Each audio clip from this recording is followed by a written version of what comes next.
सभी के मन में यह बड़ा सवाल यह है कि आखिरकार कोरोना के दहशत से मुक्ति कब मिलेगी, कोरोना की वैक्सीन कब आएगी, कब टीका लोगों को लग जाएगा, कब लोग पहले तरह की जीवन जी सकेंगे, अपने दिनचर्या को किस तरीके से कितनी जल्दी वो पहले की तरह पटरी पर ला सकेंगे। कोरोना की वैक्सीन को लेकर क्या बड़ी खुशखबरी आने वाली है। वैक्सीन को लेकर आपके मन में जो भी सवाल है, इस स्पेशल बुलेटिन में हम आपको सब दिखाएंगे, उन सवालों का जवाब देने की कोशिश करेंगे। उससे पहले बात इस वक्त की बड़ी खबर की, और बड़ी खबर यह है कि प्रधानमंत्री की बैठक हुई है जिसमें 8 राज्यों के मुख्यमंत्री, जहां पर कोरोना का कहर सबसे ज्यादा है, वो इस बैठक में मौजूद है। इस बैठक में दिल्ली के मुख्यमंत्री ने कहा है कि दिल्ली में कोरोना की तीसरी वेव आई है। बैठक में केजरीवाल ने कहा कि पॉल्यूशन से भी कोरोना बढ़ा है। पराली जलाने पर रोक की मांग की है अरविंद केजरीवाल ने। इसके साथ ही अरविंद केजरीवाल ने यह भी मांग रखी है केंद्र सरकार के सामने कि 1000 का आईसीयू बेड कर दिया जाए सफदरजंग अस्पताल में। 2 तस्वीरें आपकी टेलीविजन स्क्रीन पर है। प्रधानमंत्री मोदी आज राज्यों के मुख्यमंत्रियों से मिल रहे हैं वीडियो कॉन्फ्रेंसिंग के जरिए। जो पहली बैठक हो रही है, यानी बैठक का जो पहला दौर है, वो उन 8 राज्यों के मुख्यमंत्रियों के साथ है जहां पर कोरोना का कहर सबसे ज्यादा है। इस बीच चर्चा यह भी है कि आज राज्यों के मुख्यमंत्रियों के साथ कोरोना की वैक्सीन को लेकर भी प्रधानमंत्री चर्चा कर सकते हैं। यानी वैक्सीन जैसे आ जाती है वैसे अलग अलग राज्यों में, खास तौर पर सबसे पहले जो फ्रंटलाइन वर्कर्स हैं उनको कितनी जल्दी टीका लगा दिया जाए ताकि कोरोना के खिलाफ जंग को और व्यापक और कारगर कर दिया जाए, इसको लेकर भी चर्चा होगी। कोरोना के बढ़ते कहर के बीच कोरोना वैक्सीन पर भारत के लिए अच्छी खबर है। ट्रायल में एस्ट्राजेनेका ऑक्सफोर्ड की वैक्सीन 70% तक कारगर पाई गई है, प्रभावी पाई गई है। यह वैक्सीन भारत में ही बन रही है। जल्द ही सीरम इंस्टीट्यूट इमरजेंसी लाइसेंस की प्रक्रिया शुरू कर देगा। इस साल के आखिरी तक इमरजेंसी अप्रूवल भी मिल सकता है। जनवरी तक 10 करोड़ डोज तैयार होने का दावा है। सीरम इंस्टीट्यूट के साथ एस्ट्राजेनेका की साझेदारी है। आपको यह भी बता दें, यानी जो उम्मीद जगी है कि अगले 1 महीने में हो सकता है कि सीरम इंस्टीट्यूट ये कह दे कि उसकी वैक्सीन तैयार है, इमरजेंसी लाइसेंस के लिए वो अप्रूवल के लिए वो आवेदन भी कर दे। 5 तस्वीरें आपकी टेलीविजन स्क्रीन पर है। प्रधानमंत्री मोदी की बैठक चल रही है राज्यों के मुख्यमंत्रियों के साथ। इस बीच जो बड़ी खुशखबरी आई है, एस्ट्राजेनेका यानी ऑक्सफोर्ड की जो वैक्सीन है उसको लेकर बड़ी खबर यह है कि वो अपने क्लिनिकल ट्रायल में 70% कारगर पाई गई है। यानी जो यूके और ब्राजील का जो डेटा अभी तक आया है, उस डेटा में वो 70% कारगर पाई गई है। उसके क्लिनिकल ट्रायल के पूरे रिजल्ट जारी कर दिए गए हैं। इस बीच कोरोना की तीसरी वेव परेशान कर रही है। कोरोना के मामले फिर से लगातार बढ़ रहे हैं, खासतौर पर 5 राज्यों में और कुल 8 राज्यों में। दिल्ली में बहुत ज्यादा सख्ती बरती गई है, महाराष्ट्र में, और इसके साथ ही गुजरात के शहर अहमदाबाद में भी सख्ती वहां पर बरती जा रही है।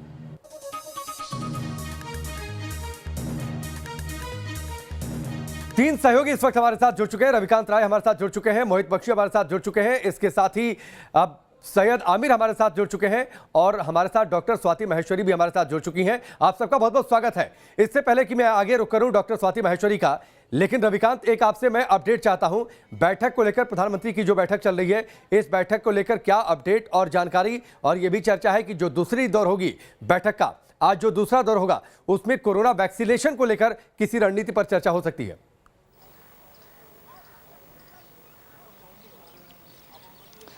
राकेश, आपके सवाल का जवाब दूं उससे पहले अपडेट ये है कि केंद्रीय गृह मंत्री अमित शाह ने इस बैठक में ये कहा है कि यूरोप और अमेरिका में कोरोना के संक्रमण के मामले बहुत तेजी से बढ़ रहे हैं, इसलिए भारत को बहुत ज़्यादा सावधान रहने की ज़रूरत है। लापरवाही बहुत भारी पड़ सकती है।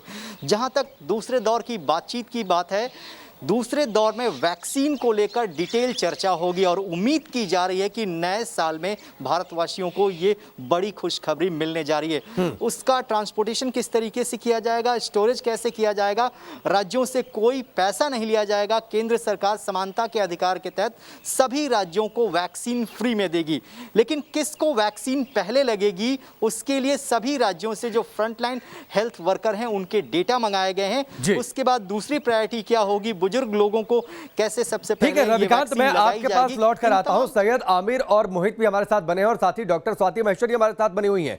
लेकिन उससे पहले वैक्सीन को लेकर लोगों के मन में जो सवाल है, उन सवालों का संभावित जवाब क्या हो सकता है, इसके लिए हम डॉक्टर स्वाति माहेश्वरी का रुख करेंगे। लेकिन कुछ ग्राफिक्स हम सबसे पहले आपको दिखा देते हैं। उन ग्राफिक्स के जरिए उन सवाल और जवाब पर आप नजर डाल लीजिए।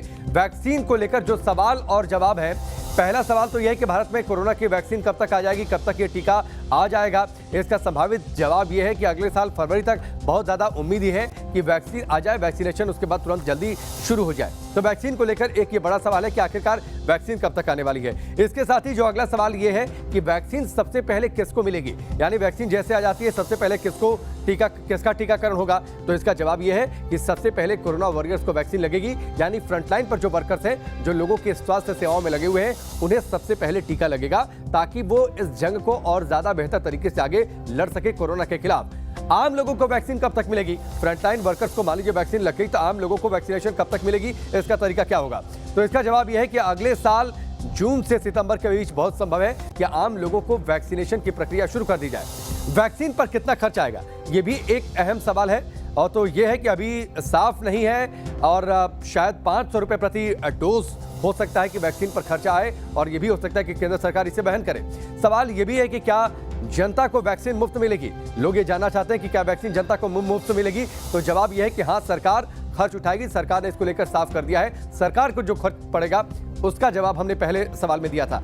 आप तक वैक्सीन कैसे पहुंचेगी, ये भी एक अहम सवाल है। तो इसका जवाब यह है कि मोबाइल ऐप के जरिए रजिस्ट्रेशन होगा और उसी के जरिए पूरी प्रोसेस को, यानी वैक्सीनेशन के प्रोसेस को कंट्रोल किया जाएगा। यानी आपको थोड़ा सा टेक्नो से भी होना पड़ेगा। वैक्सीन की कितनी डोज जरूरी होगी, यह भी एक अहम सवाल है। तो इसका जवाब यह है कि 1 महीने के अंदर 2 डोज दी जाएगी, यानी इस पूरे वैक्सीनेशन की 2 डोज होगी। वैक्सीन के बाद भी क्या कोरोना हो सकता है, ये एक बड़ा सवाल ये है। तो यह है कि लापरवाही बरतेंगे तो हो सकता है कि कोरोना हो जाए, लेकिन अभी तक जो वैक्सीन आ रही हैं उसमें बहुत ज्यादा संभावना इस बात को लेकर है कि थोड़ी सी आप सतर्कता अगर बरतेंगे तो संक्रमण का खतरा नहीं रहेगा। सवाल यह भी है कि क्या वैक्सीन आने के बाद मास्क हट जाएगा? अभी इसकी कोई जानकारी है नहीं कि मास्क के साथ आपको जीवन जीना पड़ेगा या मास्क हटाकर जीवन जीना पड़ेगा। कब तक रहेगा वैक्सीन का असर, ये भी एक आम सवाल है कि आखिरकार वैक्सीन लग जाती है तो इम्यूनिटी आपको कब तक हासिल हो जाएगी। अभी इसको लेकर भी तस्वीर साफ नहीं है। शायद 6 महीने या फिर 1.5 साल के आसपास तक का जो हो सकता है कि आपको वैक्सीन से इम्यूनिटी मिल जाए। डॉक्टर स्वाति महेश्वरी हमारे साथ जुड़ी हुई है, सीधे उनका रुख कर लेते हैं। डॉक्टर स्वाति, कुछ सवाल और जवाब हमने रखे हैं, कुछ सवाल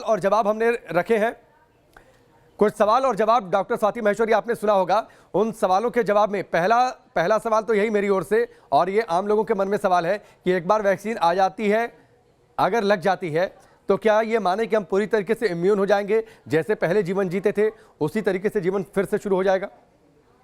देखिए, अभी वैक्सीन के जो दावे हो रहे हैं उससे साफ तौर से उन्होंने बोला है कि 90% तक हमारी वैक्सीन कारगर है, और अभी आपने ऑक्सफोर्ड यूनिवर्सिटी की वैक्सीन की बात की, भी 70% तक अपनी वैक्सीन को कारगर मान रहे हैं। लेकिन कोई भी देखिए वैक्सीन 100% नहीं है।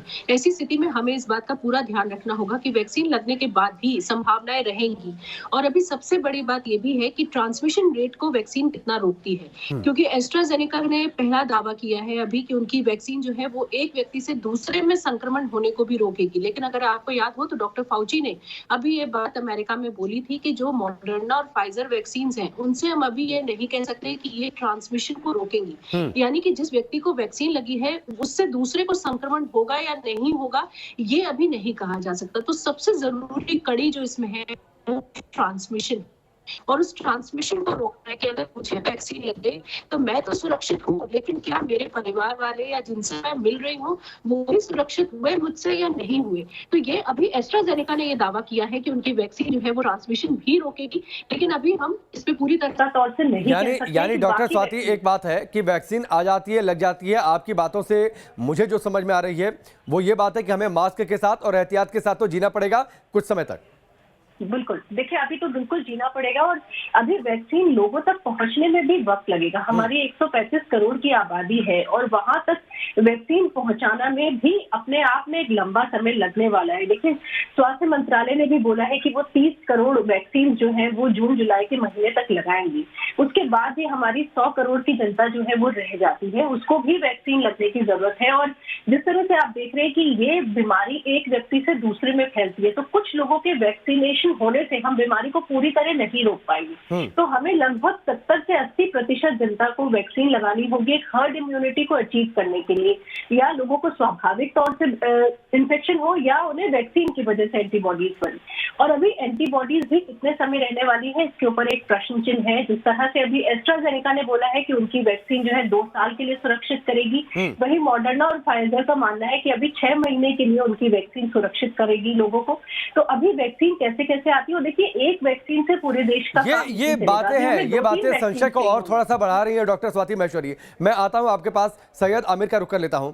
सैयद आमिर, एस्ट्राजेनेका की हमने बातचीत कही, इस पर सबसे ज्यादा नजर है क्योंकि ये कॉस्ट इफेक्टिव भी होगी और जैसा डॉक्टर स्वाति महेश्वरी बता रही हैं कि ये हो सकता है कि ट्रांसमिशन को भी रोके, जो दावा किया जा रहा है। तो आखिरकार ये वैक्सीन कब तक आ जाएगी, कब तक लोगों को मिलने लगेगी?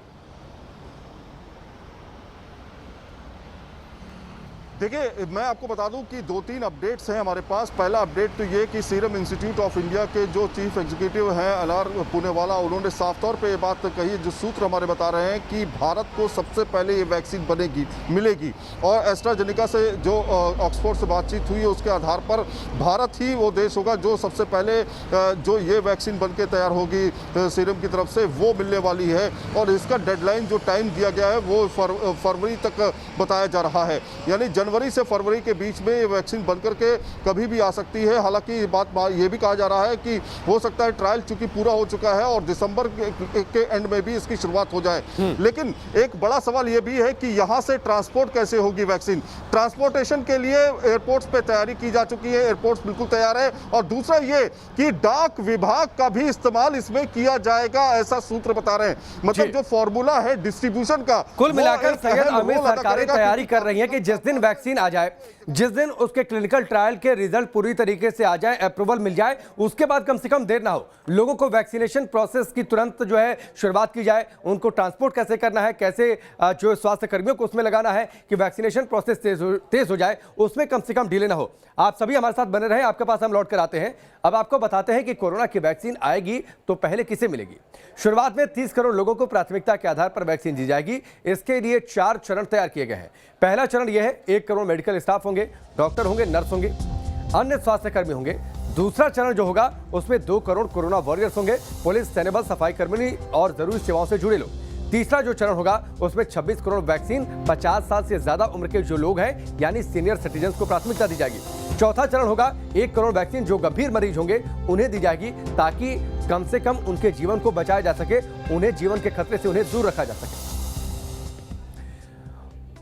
और चलिए इस वक्त मोहित भी हमारे साथ जुड़े हुए हैं, उनका भी रुख कर लेते हैं। मोहित, दिल्ली में तीसरी वेव परेशान कर रही है। आज पीएम के साथ बैठक हो रही है, उसमें केजरीवाल ने इस बात का जिक्र भी किया और मांग भी की है कि उन्हें आईसीयू वाले बेड बढ़ाकर दिए जाए। प्रदूषण भी एक वजह गिनाया। दिल्ली में जरूरी है कि लोग सतर्कता बरतें। लापरवाही जो हाल फिलहाल में देखने को मिली है वो एक बड़ी वजह है। बिल्कुल राकेश, हमने 10 बजे के बुलेटिन में ही आपको बता दिया था कि न्यूज़ नेशन ने सबसे पहले अपने दर्शकों को बताया था कि प्रदूषण एक बड़ा सवाल होगा जो प्रधानमंत्री के सामने रखेंगे, एक बड़ी बात होगी जो इसको प्रधानमंत्री के सामने रखेंगे। और वही हुआ। अब बेड्स को लेकर भी, क्योंकि बेड्स की व्यवस्था सेंट्रल हॉस्पिटल्स में भी बढ़े।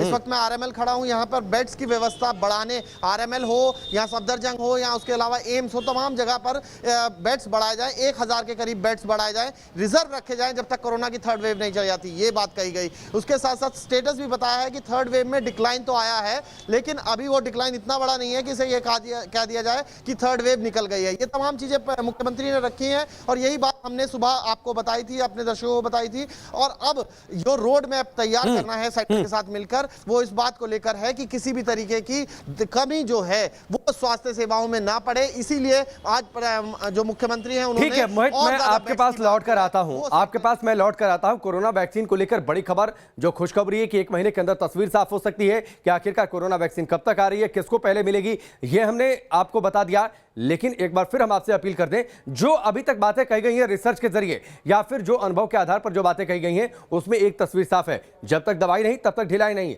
हमारी आपसे लगातार अपील है कि जब तक आप सतर्कता बरतेंगे तब तक ही आप खुद को संक्रमण के खतरे से दूर रख पाएंगे। यानी कोरोना के कहर से बचना है तो मास्क लगाना है, हाथ धुलते रहना है, सैनिटाइज करते रहना है और सोशल डिस्टेंसिंग के नियमों का पालन करना है। कोरोना वैक्सीन का ट्रायल सफल रहा तो 1 साल के अंदर सभी भारतीयों को कोरोना का टीका लग सकता है। यह दावा council of scientific and industrial research यानी CSIR के डायरेक्टर जनरल शेखर मंडे ने किया है। उन्होंने कहा कि जब कोरोना का कम्युनिटी स्प्रेड शुरू हो चुका है तो लॉकडाउन से इस संक्रमण को नहीं रोका जा सकता। सुनिए। हमारे साथ बात करने के लिए शेखर मांडे जी हैं, डीजी है CSIR के। सर, मॉडर्ना का ट्रैक रिकॉर्ड बहुत अच्छा है, लेकिन ऑक्सफोर्ड का हमारे लिए ज़्यादा मुफीद बताई जा रही है, क्योंकि उसमें जो पार्टनर है, इंडस्ट्रियल पार्टनर, वो इंडिया के हैं और फाइज़र की तुलना में 8 गुना सस्ती है। किस तरीके से वैक्सीनेशन जो मौजूदा ऑप्शंस है उसके हिसाब से हो सकती है भारत? कि जैसे कि आपने कहा कि ऑक्सफोर्ड और एस्ट्राजेनेका की जो टीका आ रहा है, उन लोगों ने भारत में जो सीरम इंस्टीट्यूट ऑफ इंडिया उनके साथ कोलैबोरेशन करके उनके भारत में भी क्लिनिकल ट्रायल चल रहे हैं। इसलिए अगर ये वैक्सीन सक्सेसफुल होती है तो भारत में मेरे ख्याल से इसकी उपलब्धि अच्छी रहेगी। और फाइज़र और मॉडर्ना ये 2 कंपनियां हैं, इन्होंने भी अपने इंटरिम रिजल्ट जो है वो टीवी पर और अखबारों में छपवाए हैं, तो उनके रिजल्ट भी काफ़ी प्रॉमिसिंग है। और मेरे ख्याल से भारतीय कंपनियां होंगी जो चाहेंगी कि वो फाइज़र या मॉडर्ना के साथ कोलैबोरेट करके उन टीकों को भी भारत में उपलब्ध कराए। नेट सर्विस प्रोवाइडर की बात करें, इनोवेशन की बात करें, CSIR का नंबर सबसे पहले आता है भारत में। ऐसे में जो इंफ्रास्ट्रक्चर की बात आ रही है वैक्सीनेशन के लिए, उसके लिए हम कितने तैयार हैं, कितनी और मेहनत करनी होगी अगर मौजूदा ऑप्शंस की बात में? इंफ्रास्ट्रक्चर तो भारत में बहुत ही अच्छा है। जैसे कि आपको पता है कि जो यूनिवर्सल वैक्सीनेशन प्रोग्राम जो है वो भारत में बहुत सक्सेसफुल रहा है। आज के तो ये बातचीत आप सुन रहे थे। सारे मेहमान हमारे साथ बने हैं। डॉक्टर स्वाति महेश्वरी के एक बार फिर से मैं रुक करता हूं।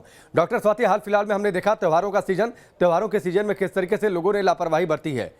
वैक्सीन आ जाए लग जाए जिसका जिक्र हम पहले कर रहे थे, लोगों को ये समझना होगा कि अगर आप लापरवाही बरतेंगे तो कोरोना के दायरे में आप आ सकते हैं, इससे कोई अछूता रह नहीं सकता है। बिल्कुल ठीक कहा आपने। देखिए, वैक्सीन की जो खबरें आ रही हैं वो जरूर ये बात साबित करती है कि कोरोना के ताबूत में अब कील लगानी शुरू हो चुकी है। लेकिन अभी उसमें वक्त लगेगा, समय है, और लोगों को ये समझना जरूरी है। आज हम लोग की धारणा ये हो गई है कि मार्केट चले जाते हैं, कोरोना से भी बच जाएंगे, मार्केट भी हो आते हैं, शादी में भी हो आते हैं, पार्टी भी कर लेते हैं, कोरोना से भी बच जाएंगे, ये भी हो जाएगा। दोनों चीजें साथ साथ नहीं होंगी। आपको ये समझना जरूरी होगा कि अभी भी आपको अपने आचरण पर कहीं ना कहीं लगाम लगाने की जरूरत है कि आप उतना ही घर से बाहर निकलिए जितना आपके लिए जरूरी है। आपके चैनल के द्वारा भी बार बार ये मुहिम चलाई गई है, दिखाया गया है मार्केट में कैसे भीड़ लग रही है, लोग मास्क का ध्यान नहीं रख रहे हैं, सोशल डिस्टेंसिंग का ध्यान नहीं रख रहे हैं, लोग मार्केट में पूरा परिवार जा रहा है, बच्चों को लेकर के लोग परिवार जो है मार्केट जा रहे हैं, और उनसे आप पूछे तो वो कहते हैं कि हम कहाँ छोड़ के बच्चों को आए। तो कम से कम हस्बैंड जो है एक जना घर पे रह सकता है, चाहे वाइफ शॉपिंग के लिए जाए, चाहे हस्बैंड शॉपिंग के लिए जाए, लेकिन पूरे परिवार को आप बच्चों को लेकर के जोखिम में डाल रहे हैं, ये मुझे बिल्कुल भी समझ नहीं आता। शादियों में भी अभी ये साल ऐसा है कि हमें ये समझना जरूरी है कि कहाँ हमारा जाना जरूरी है और कहाँ नहीं, और क्लोज स्पेसेस में जितना आप होंगे, जितना वेंटिलेशन उस जगह का अच्छा नहीं होगा, उतना संक्रमण बढ़ेगा। तो लोगों को अभी ठीक है। डॉक्टर स्वाति, थोड़ी सी वक्त की कमी है, बहुत बहुत शुक्रिया आपका हमसे जुड़ने के लिए। हमारे तीनों सहयोगी हमारे साथ जुड़े थे, आप सबका बहुत बहुत शुक्रिया हमसे हमारे साथ जुड़ने के लिए। तो कोरोना वैक्सीन को लेकर जो स्टेटस रिपोर्ट है वो हमने आपको बताई है। कोरोना वैक्सीन किसको पहले लगने वाली है ये भी हमने आपको बताया, लेकिन एक बार फिर हमारी आपसे अपील है, सतर्कता बरतिए, क्योंकि सतर्कता ही एकमात्र उपाय है कोरोना के खतरे से खुद को दूर रखने का।